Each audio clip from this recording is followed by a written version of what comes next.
तमाम संगठन के साथियों को शहीद आजम भगत सिंह छात्र नौजवान सभा की ओर से हार्दिक अभिनंदन करता हूँ।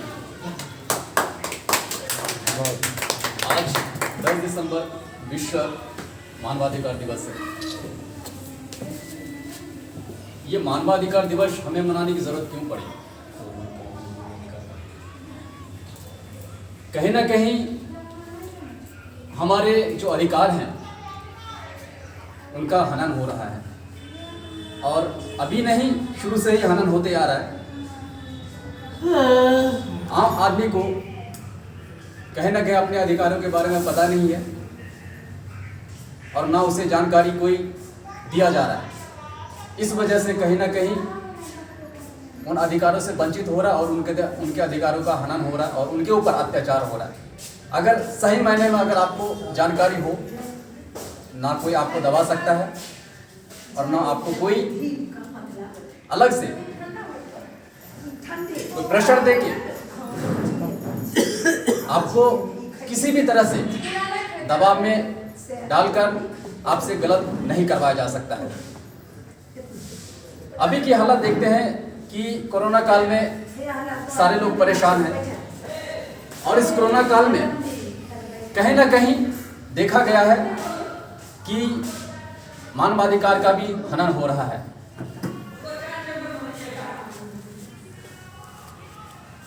दिल्ली में बैठे किसान, उनके साथ अत्याचार हो रहा है। लखीमपुर में किसानों के ऊपर जो गाड़ी रौंद के उनकी हत्या कर दी जाती है, ये कहीं ना कहीं मानवाधिकार का हनन है। छात्र जो अपने जॉब के लिए, अपने हकों की लड़ाई के लिए आवाज उठाते हैं, उनको लाठी डंडे से पिटाई कर दी जाती है, बिना कुछ बोले, बिना कुछ कहे। और कहीं ना कहीं अभी टेट का मामला है, आप उसको देख सकते हैं। कहीं ना कहीं उनके साथ भी अत्याचार हुआ है। अत्याचार मतलब मौलिक अधिकारों का हनन हो रहा है। हम ये कहना चाहते हैं कि इस तरह से किसी का भी मौलिक अधिकारों का हनन नहीं हो और उनके जो अधिकार हैं, इंसानियत के नाते मानव का जो अधिकार होता है, उनको सही सुचारू ढंग से उन्हें बताया जाए। और अगर वो नहीं समझते हैं तो उनको कहीं ना कहीं शिक्षित करने की हम सभी लोगों की एक कर्तव्य की बनता है। हमारे बीच महिलाएं बैठी हुई हैं, इन पे भी जरा बोलना चाहूंगा कि आज महिलाओं का भी हनन हो रहा है, कहीं ना कहीं उनके अधिकारों का भी हनन हो रहा है। और ये अधिकार, ये जो हनन जो उनका छीना जा रहा है और उनके साथ जो हनन हो रहा है, ये अपने घर से ही हो रहा है। शुरुआत कहीं ना कहीं घर से ही होता है।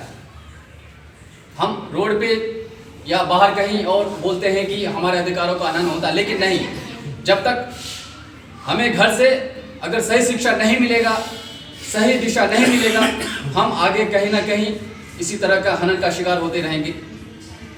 और हमारे जो अभी छोटे छोटे बच्चे हैं, अभी न्यूज़ में सुनने को आया होगा आपको और आते भी रहे हैं कि उनके साथ दुष्कर्म होता जा रहा है। जो दुष्कर्म हो रहा है उनके साथ, एक अररिया की घटना अभी मैं आपको बताना चाह रहा हूँ।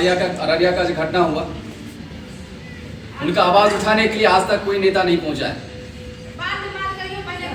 एक भले भटके एक नेता पहुंचे हैं, लेकिन उनका भी कोई वैसा कुछ उन्हें रिस्पॉन्स नहीं मिला। तो इन सब बातों को लेकर कहीं ना कहीं मैं यही कहना चाहूंगा कि जो जितने भी लोगों के साथ या आम आदमी या चाहे जो भी हो, जिनके साथ भी ये मानवाधिकार का हनन हो रहा, वो इनके खिलाफ आवाज उठाइए, एकजुटता दिखाइए। और एकजुटता में ही ताकत है और ताकत के बल पे हम इस लड़ाई को आगे बढ़ा सकते हैं। इसी सब के साथ मैं अपनी वाणी को विराम देता हूँ।